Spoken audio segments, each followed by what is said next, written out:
بسم اللہ الرحمن الرحیم۔ السلام علیکم معزز طلباء کرام، آپ سب کیسے ہیں؟ آج ہم موطا امام محمد کے سبق نمبر 46 کو پڑھیں گے۔ آج کے ہمارے سبق کا عنوان ہے نماز میں بیٹھنے کا بیان۔ آج کے ہمارے سبق میں ہم یہ بات پڑھیں گے کہ نماز میں جب نمازی سجدے کر کے اس کے بعد بیٹھتا ہے، بھلے وہ قاعدہ اولا ہو یا قاعدہ ثانیہ ہو، تو اس بیٹھنے کا کون سا انداز صحیح ہے؟ اب بعض کے ہاں پہلے قاعدے کا انداز الگ ہے، دوسرے کا الگ ہے، یا دونوں کا احناف کے انداز سے مختلف ہے، تو ان کے کیا دلائل ہیں؟ اور احناف نے جو انداز اپنا رکھا ہے بیٹھنے کا وہ کس حد تک صحیح ہے؟ تو اسی حوالے سے ہمارا آج کا سبق ہوگا۔ باب الجلوس فی الصلاۃ سے شروع ہوتا ہے کہ یہ باب نماز میں بیٹھنے کے بارے میں ہے۔ امام محمد رحمۃ اللہ علیہ حدیث لے کے آئے ہیں، اخبرنا مالک حدثنا عبد اللہ بن دینار عن ابن عمر انه صلى الى جنبه رجل فلما جلس الرجل تربع وسنا رجليه فلما صرف ابن عمر عاب ذلك عليه قال الرجل فإنك تفعله قال إني أشتكي۔ امام محمد رحمۃ اللہ علیہ لکھتے ہیں کہ ہمیں امام مالک نے خبر دی کہ ہمیں ابن عمر سے عبداللہ بن دینار نے بتایا کہ ایک شخص نے ان کے پہلو میں نماز پڑھی، جب وہ بیٹھا تو 4 زانو ہو گیا اور اپنے قدموں کو اندر کی طرف اس نے پھیر لیا۔ جب وہ نماز سے فارغ ہوا تو حضرت عبداللہ بن عمر رضی اللہ تعالیٰ عنہ نے اس پر ناپسندیدگی کا اظہار فرمایا، تو وہ کہنے لگا کہ جناب آپ نے بھی تو میری طرح ہی جلوس کیا ہوا تھا، یعنی بیٹھے ہوئے تھے۔ تو آپ نے فرمایا میں نے تو بوجہ بیماری کے ایسا کیا تھا۔ اب یہ بیٹھنے میں 4 زانو بیٹھنا جبکہ عذر کے بغیر ہو تو پھر یہ مکروہ ہے، کیونکہ حضرت عبداللہ بن عمر رضی اللہ تعالیٰ عنہ نے 4 زانو بیٹھنے والے پر ناپسندیدگی کا اظہار فرمایا، جو اس بات کی دلیل ہے کہ یہ فعل بلا وجہ اچھا نہیں ہے۔ تو بس احناف کا مذہب یہی ہے کہ بلا وجہ اگر کوئی بیٹھتا ہے تو پھر مکروہ ہے۔ اور اخبرنا مالک حدثنا عبد الرحمن بن القاسم عن عبد الله بن عمر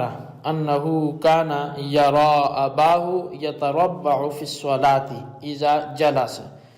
قال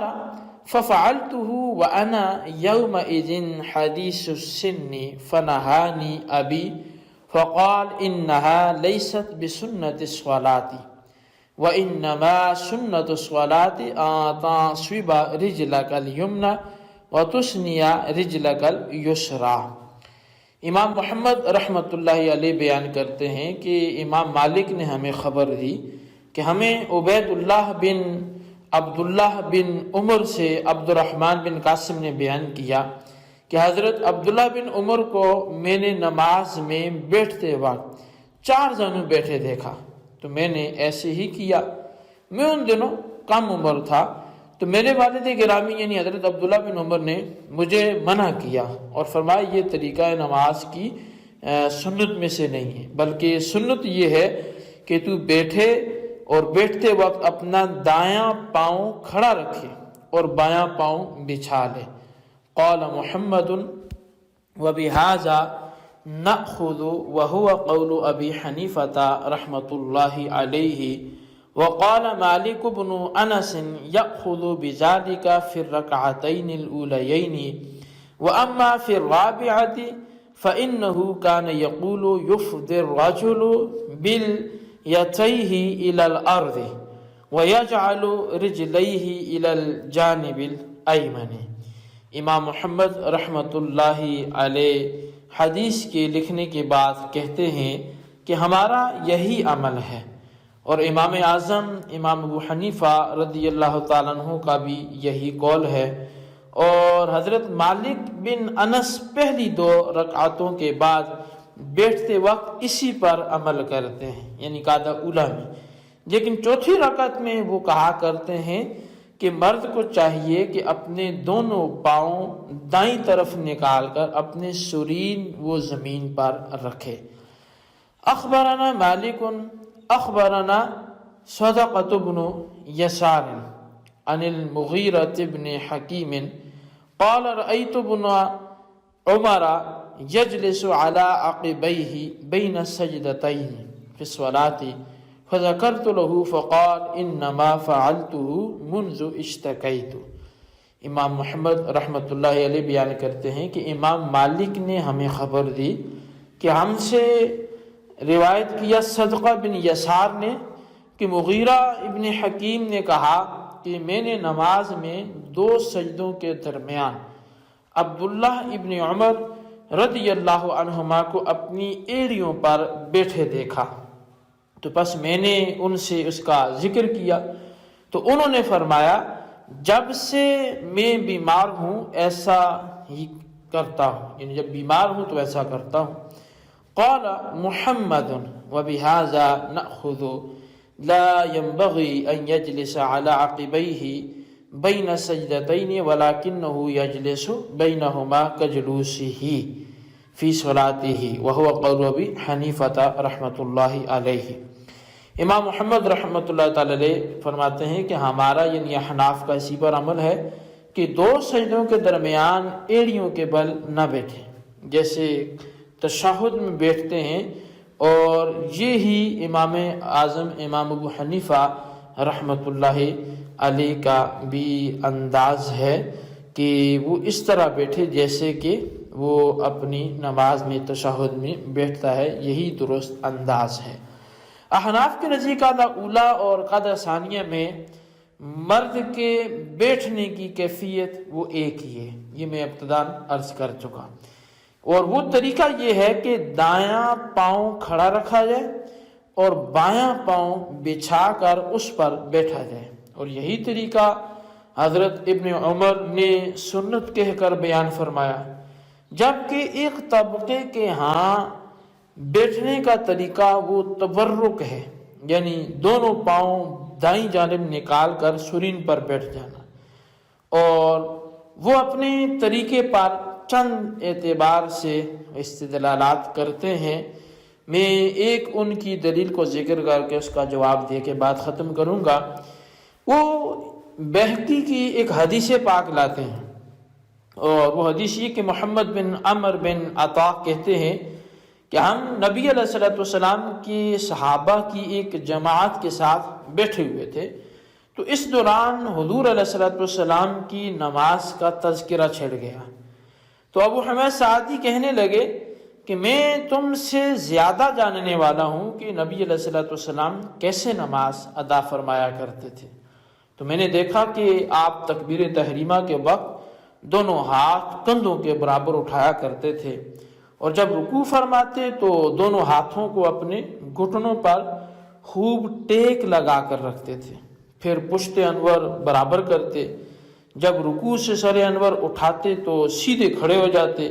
یہاں تک کہ پشت کا ہر مہرہ اپنی جگہ پر آ جاتا۔ جب سجدہ فرماتے تو دونوں ہاتھ نہ تو بچھا کر اور نہ ہی جسم کے ساتھ ملا کر رکھتے، بلکہ درمیانی کیفیت ہوتی، اور اپنے پاؤں کی انگلیوں کا رخ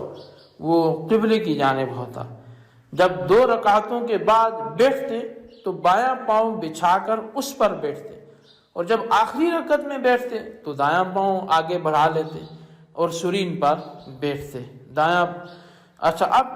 یہ روایت جو ہے وہ امام بخاری نے بھی بیان کی ہے، تو اب اس روایت سے مطابق دیکھیں 2 قعدوں میں بیٹھنے کے الگ الگ انداز ہیں، اور اس سے پھر احناف کے مذہب کی بالکل مخالفت ہے اور وہ اس حدیث کے موافق نہیں ہے،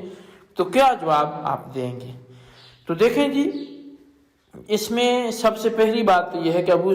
حمید سعدی رضی اللہ عنہ سے مروی یہ جو حدیث ہے، اس میں نبی علیہ السلام کا آخری تشہد میں تبرک فرمانا وہ بوجہ عذر تھا، اور یہ تو پہلے بیان ہو چکا کہ بوجہ عذر اس میں کوئی حرج ہی نہیں ہے۔ اگر کوئی مسئلہ ہے، بیماری ہے، کوئی ٹینشن ہے، وہ اس انداز سے نہیں بیٹھ سکتے جو پیچھے بیان ہوا، تو پھر وہ تبرک بھی کر سکتے ہیں، کیونکہ حضرت ابن عمر رضی اللہ عنہما نے جب اپنے بیٹے کو تبرک سے منع فرمایا تو اسے خلاف سنت کہا تھا اور اپنے تبرک کو عذر پر محمول فرمایا تھا۔ تو ابو حمید سعدی نے بوجہ عذر آپ کو تبرک فرماتے دیکھ کر یہ بیان کر دیا کہ نبی علیہ السلام کا عمل شریف بلا عذر اور دائمی یہی تھا، حالانکہ ایسا نہیں تھا۔ اسی لیے امام ترمذی نے اس موضوع پر لکھا کہ اکثر اہل علم اور صحابہ کرام کا عمل یہ تھا کہ وہ نماز میں تبرک نہیں فرمایا کرتے تھے۔ اب اس پر کئی ایک صحابہ کرام کا عمل میں آپ کے سامنے رکھتا ہوں۔ سب سے پہلے تو حضرت مولا علی المرتضی شیر خدا کرم اللہ تعالی وجہہ الکریم، ان کے حوالے سے مصنف ابن ابی شیبہ میں ہے کہ حضرت علی المرتضی کرم اللہ وجہہ الکریم قعدے میں دایاں پاؤں کھڑا کر کے بایاں بچھا کر بیٹھتے تھے۔ اسی طرح مصنف ابن ابی شیبہ میں ہی بلکہ تقریباً روایات مصنف ابن ابی شیبہ کی ہیں، سیدہ عائشہ صدیقہ رضی اللہ تعالیٰ عنہ فرماتی ہیں کہ نبی علیہ السلام جب سجدہ فرماتے اور پھر سر انور سجدے سے بلند فرماتے تو دوسرا سجدہ اس وقت تک نہ فرماتے تھے جب تک کہ سیدھے ہو کر نہ بیٹھ جاتے۔ آپ دایاں پاؤں کھڑا رکھتے اور بایاں پاؤں بچھاتے تھے۔ اسی طرح ابراہیم بیان کرتے ہیں کہ نبی علیہ السلام نماز میں جب جلوس فرماتے، بیٹھ جاتے، تو بایاں پاؤں بچھا کر اس پر بیٹھتے تھے یہاں تک کہ آپ کے قدم انور کا ظاہری حصہ وہ سیاہ پڑ گیا۔ اسی طرح حضرت عبداللہ بن عمر کہتے ہیں کہ نماز میں سنت یہ ہے کہ آدمی اپنا دایاں پاؤں کھڑا کرے اور بایاں پاؤں بچھا کر اس پر وہ بیٹھ جائے۔ اسی طرح حضرت انس رضی اللہ تعالیٰ عنہ وہ بیان کرتے ہیں کہ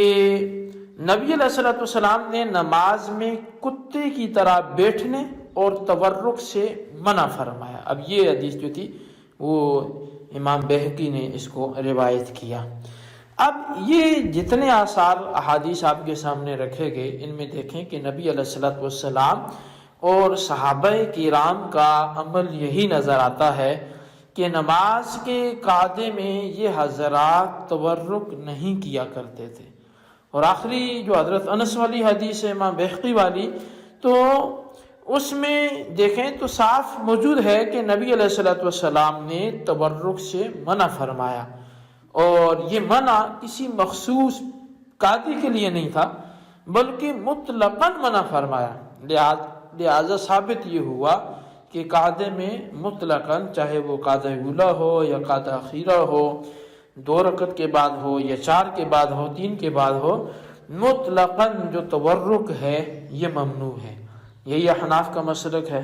کہ تورک کے ممنوع ہونے کے ساتھ ساتھ بایاں پاؤں کھڑا کر کے دایاں پاؤں کھڑا کر کے بایاں بچھا کر اس پر بیٹھنا یہ سنت نماز قرار دیا گیا۔ تو صاف واضح ہو گیا کہ قعدے میں سنت طریقہ وہ یہی والا ہے۔ اچھا، اب یہاں ایک چھوٹا سا اعتراض ہوتا ہے،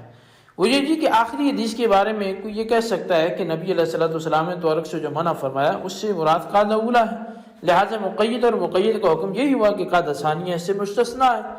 تو ہم سب سے پہلے جواب میں یہ پوچھیں گے کہ تقیید اور تخصیص کے لیے کوئی دلیل اور قرینہ تو ہونا چاہیے نا۔ اب معترض کے پاس کون سا ایسا قرینہ ہے کہ یہاں تخصیص قعدہ اولا میں وہ منع کیا اور ثانیہ میں نہیں کیا؟ تو ایسا کوئی بھی نہیں ہے، تو لہذا یہ استدلال ہی غلط ہوگا۔ دوسرا یہ کہ حدیث مذکور میں 2 باتوں میں سے آپ نے منع فرمایا، ایک اقعاء ہے، دوسرا تورک۔ لہذا جب تورک قعدہ اولا کے ساتھ مخصوص کیا جائے گا تو اقاع کو بھی اسی حکم میں رکھنا پڑے گا، یعنی قعدہ اولیٰ میں اقاعت و رکن ممنوع ہے اور قعدہ ثانیہ میں جائز ہے، حالانکہ اقاع کے قعدہ ثانیہ میں بھی جواز کا کوئی بھی قائل نہیں، یعنی کتے کی طرح بیٹھنا، تو وہ پھر دونوں کا ایک حکم ہوگا۔ تو بہرحال حاصل کلام یہ کہ بات وہی درست ہے جو احناف نے کی کہ قعدہ اولیٰ ہو یا ثانیہ ہو، ہر قعدے کے بیٹھنے کا انداز یہی ہے، دایاں پاؤں کھڑا رکھے بائیں پر بیٹھ جائے۔ اللہ تبارک و تعالیٰ سے دعا ہے کہ جو ہم نے پڑھا سنوں سے یاد رکھنے کی توفیق نصیب فرمائے، آمین بجاہ نبی الامین صلی اللہ علیہ وسلم۔